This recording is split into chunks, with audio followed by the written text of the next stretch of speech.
Food, I think, is one of the ways that we can build bridges again. In our family, we often say that our kitchen table is the most important part of the furniture in our home, not because of what it's made of, it's because of the relationships that are built around it.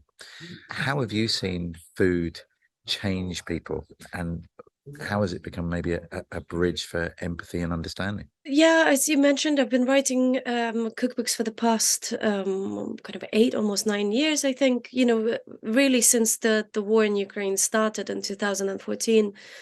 And back then,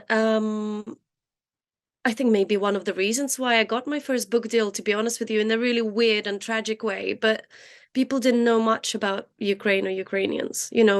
My whole life growing up, I've always been, people would just ask me, "Oh, you're Ukrainian means you're Russian," and you just try and patiently explain, no, it's quite different cultures, different languages, different food. You'd kind of try and gently try to explain, but people just weren't understanding it. And when the war started, I feel like there was suddenly a hunger Mm, to find out a little bit more about our inner worlds, about the way that our family works, about our culture, about the food. People wanted to look beyond the horrific headlines, and they just maybe the people wanted to connect. I think there is intrinsically there is that want, and I'm hoping by most, mm, to connect to other cultures and to understand other cultures better. So it's been a really powerful tool for the past 8 years, and slowly I've been chipping away. I've been cooking, been going on TV, been writing my cookbooks. And my cookbooks are not just recipes. Actually, the most important thing to me was to tell those stories that that have sprung up from around the table, mm, whether it was historically with my grandparents, or me as growing up as a child, and they make people connect. It doesn't matter mm, whether you're mm. eating borscht, like sprinkled with dill, or whether you're eating a Lancashire hot pot.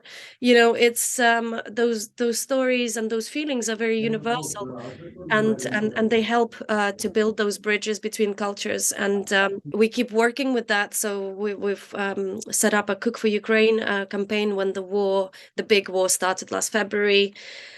And it's been hugely successful. We just thought, okay, we'll just create this hashtag. We were involved with Cook for Syria campaign in the past, and it was hugely successful. With people, we raised so much money for it.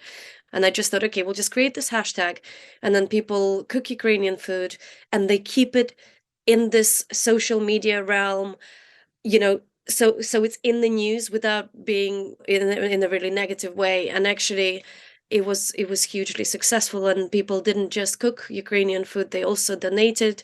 There's little Welsh kids making cakes and doing bake sales and then donating to our campaign. And we've raised more than £2 million in Wow. just over a year.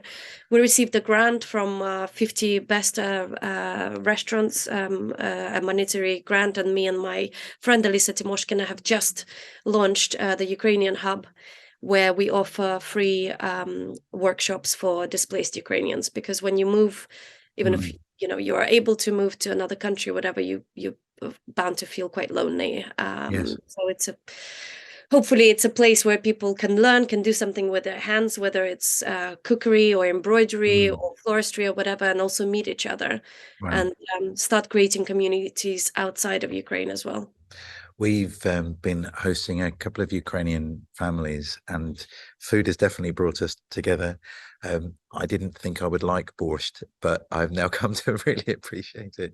And we use a lot more beetroot in our food, in our cooking than I knew, and dill. I've Yeah. become a fan of dill. What do you think for those people that are here at our event today? How can we use our kitchens, our meal times as a bridge builder? What advice would you give to people thinking, I'd like to be part of the welcome team to support more people? For people welcoming other people, I think, yeah, as I say, just reading and learning and cooking and understanding food from within could be a really powerful kind of way to connect and to actually show appreciation as well of other Mm, cultures. mm, If you mention something, I don't know, whenever I meet, for example, a Romanian person, who are we live on the border with each other, but we don't necessarily know that much about each other, not unless you live somewhere by the border with Romania.